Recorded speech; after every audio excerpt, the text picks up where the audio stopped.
My name is Serge Vallet. I am originally from Côte d'Ivoire, Ivory Coast, and I'm the current CEO of InnovativeTV Incorporated. Well, in a previous life, I was in public accounting, and I worked for PricewaterhouseCoopers and Deloitte. And as an accountant, I realized that there were a lot of very interesting stories in Africa that not many people knew about. So I started to ask myself and see how I could create a medium that would allow for those stories to be told and at the same time contribute to the promotion of a different image of Africa.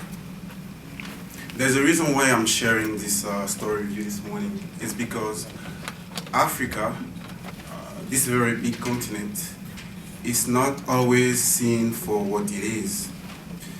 And because of the perception that people have of it, very important and interesting business opportunities are missed. But I also believe that when people have the right information about Africa, they're actually able to make better business decisions. That's why I'm very excited to be here this morning and be able to share this event with you. I'd like to also use that opportunity to say thank you to the Reverend and the Rainbow Push team for putting together this event. We'll start now with our keynote speaker. But before I introduce him, I'd like to say a few words about him. Our keynote speaker is from the Republic of Equatorial Guinea.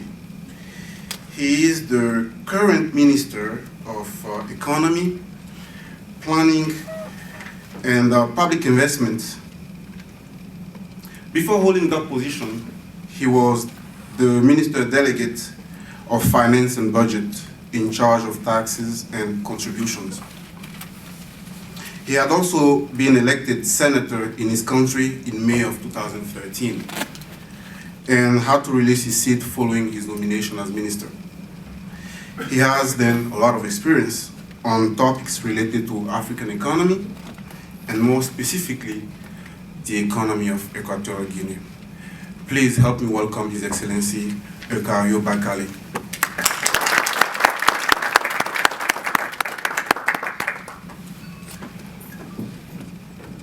Thank you very much, and good morning, everyone. Before starting my speech, I want to acknowledge the Honorable Reverend Jesse Jackson and thank him for inviting us to this event. We all know what he means for Americans in general and black people in particular.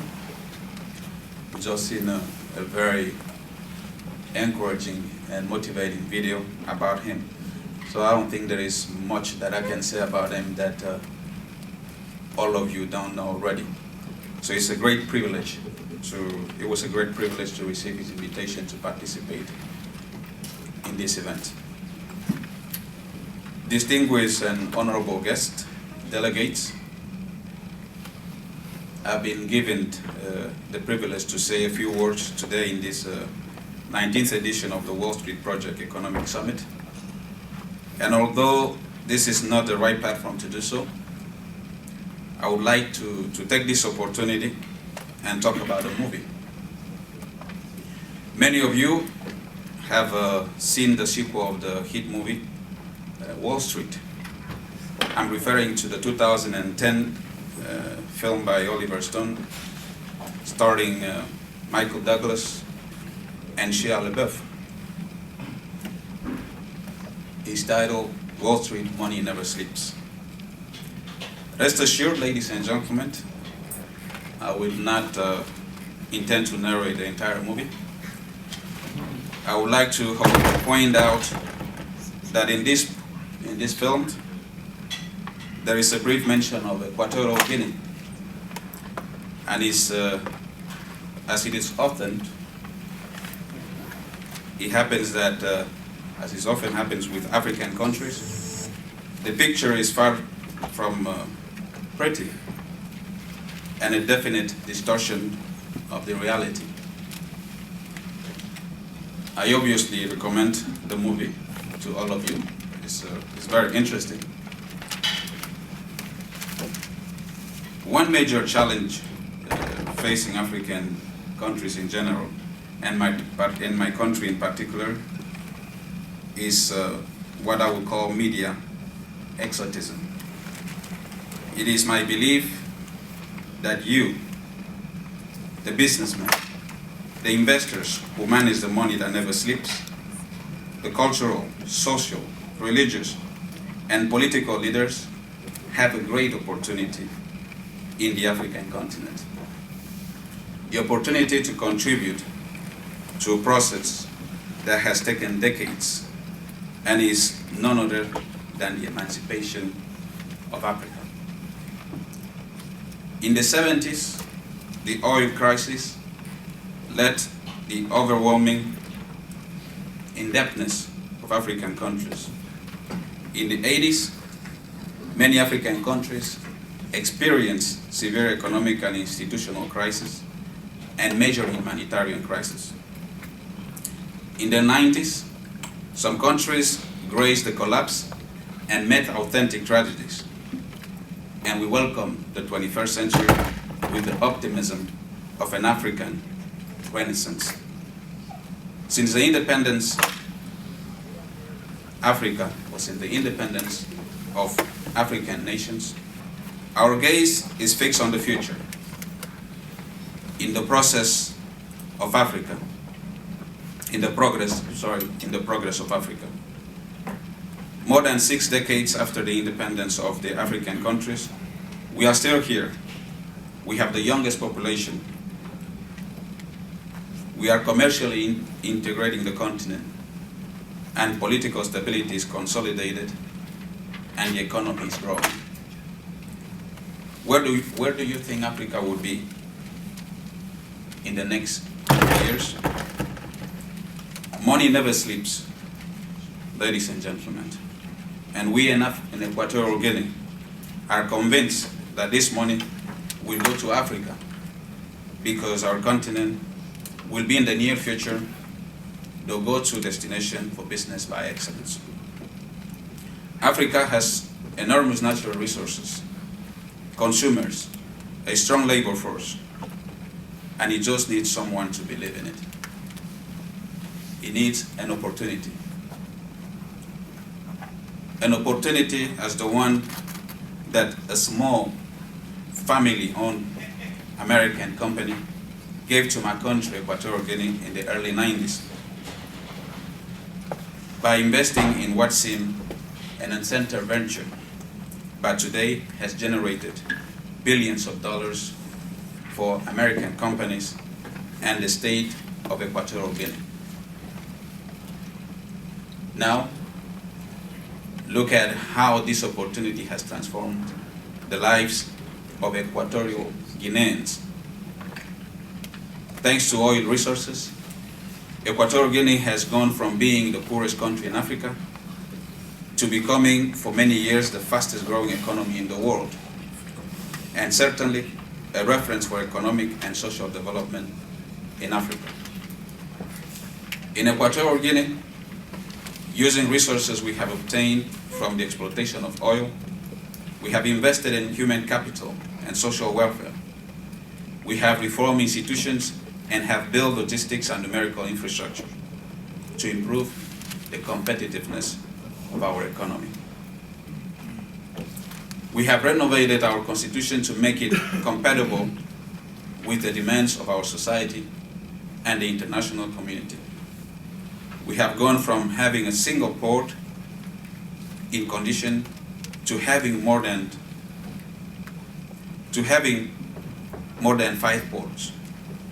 From not having a single airport in condition to having 8 modern airports. We have gone from not having paved roads to becoming the African country with the highest density of paved roads. In the meantime, we have modernized telecommunication infrastructure, carry out the most ambitious social housing program in Africa, and build hydroelectric power plants, hospitals, schools, and universities We have even built new urban extensions and new cities as well. We've done that in the framework of an ambitious national economic and social development plan called Equatorial Guinea Horizon 2020. As a matter of fact, 2 years ago, the IMF acknowledged that Equatorial Guinea was the country that had made the greatest effort in public investment worldwide in the last 10 years. Keep in mind that we're talking of a country about the size of the states of Maryland and 1.3 million people. I encourage all of you to come and visit Equatorial Guinea, and you will see where and how we have invested our oil resources and how this investment has transformed the lives of our people. The investments we've made have improved the standard of living of our people and have also eradicated the traditional barriers to private investment that often manifest themselves in developing countries. By that I mean the lack of roads, ports, airports, energy in the form of electricity, hospitals, etc. We have built all this and are promoting legislative initiative to make our country more attractive to investors. Since the year 2012, which marked the end of the execution of the first phase of our National Economic and Development Plan, we have been touring the world explaining the investment opportunities that exist today in our country. Briefly, I will share with you some of the facts about some key sectors of the economy. The fishery sector, Equatorial Guinea is a country of rather small dimensions, about 28,000 square kilometers, roughly the size of Maryland, as I said before. But our international sea is more than 10 times the territorial land of the country. We have more sea than all of our neighbors together. I talk about Gabon and Cameroon. And more sea than Africa's fishing powers such as Senegal. Presently, and given the fact that we have built the necessary logistics and we are completing a study with the FIO in order to identify the fishery potential of our territorial waters. In agriculture, in the past, during the Spanish colonization, our country was a powerhouse in terms of cocoa production. We became one of the largest producers of the very best cocoa in the world. Along with cocoa, Equatorial Guinea has also enormous potential in tropical agricultural products of great value in international markets.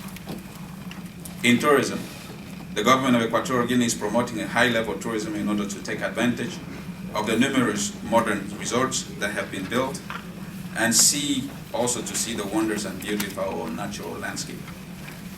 The geography and the unique culture of Equatorial Guinea, the African and the Spanish heritage, make Equatorial Guinea a tourist destination on the rise.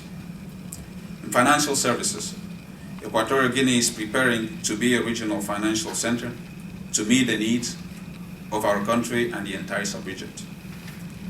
That is a sub-region that is full with commercial banks and lags behind on investment banking.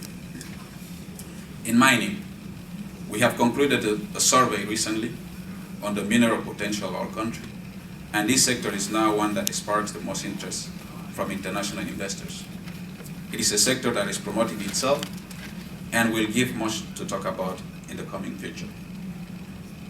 There is no need to even talk about the hydrocarbon sector, which everyone knows that is the main source of income of our country. In all these sectors mentioned above, our country accounts itself with strong opportunities.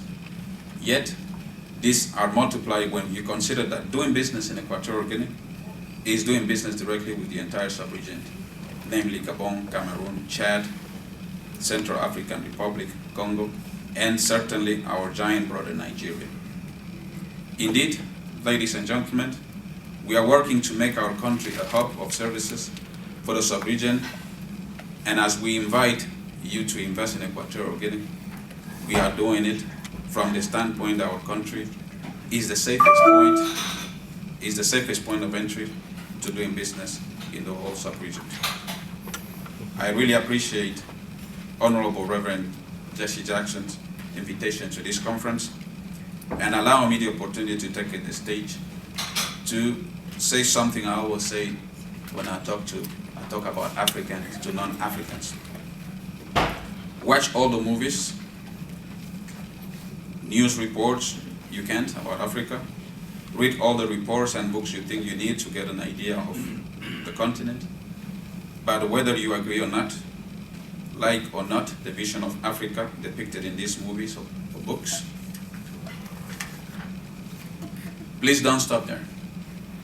Challenge your mind to seek to know more. Come and visit Africa. Make the effort to see Africa again, apart from these stereotypical views. Make the effort to understand where Africa was 100 years ago and imagine where it would be 100 years ahead. Africa is not a continent of shame, it's the continent of opportunity. Africa is today the continent with the highest GDP growth rate. Africa is the last frontier of business, and this border is now disappearing because African and international entrepreneurs are showing nowadays that business can be done in Africa, and in doing so, one gets a vast return on his investment. Moreover, by doing business in Africa, in one way or another, these entrepreneurs are contributing to the renaissance or reawakening of a continent that gave birth to humanity. I invite you to invest in Equatorial Guinea, my country, and the entire Africa continent. I thank you very much.